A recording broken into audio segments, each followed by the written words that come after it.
નમસ્કાર વિદ્યાર્થી મિત્રો, ફરીવાર ચાલો કોઈ ઘન આપેલો હોય ત્યારે એકમનો અંક શોધવાનો કે કોઈ પણ અંકનો ઘન શોધવાનો કે એકમનો અંક પૂછે ત્યારે તમને એમ કે 5 નો ઘન કઈ ના કરો 3 વાર 5 નો ગુણાકાર કરો, પચો પચો 25, પછી 25 માં જે 5 હોય એનો ગુણાકાર 5 હારે કરો, પચો પચો 25, તો આપણો એના પણ 5 જ આવશે જવાબ. અહીંયા 2 નો ઘન કે 3 વાર બગડો લખી નાખો, 2 દુ 4 દુ 8, તો આપણો એકમનો અંક 8. એકદમ ઈઝી.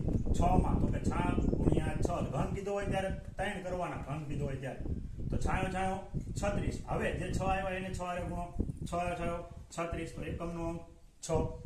7 47 નો ઘન એ 7 ને 3 વાર ગુણાકારમાં લખી નાખો, 7 સત્યો 49. આ 9 વારે 7 નો ગુણાકાર કરો, 9 સત્તુ 63, 7 9 63, તો એકમનો અંક 3.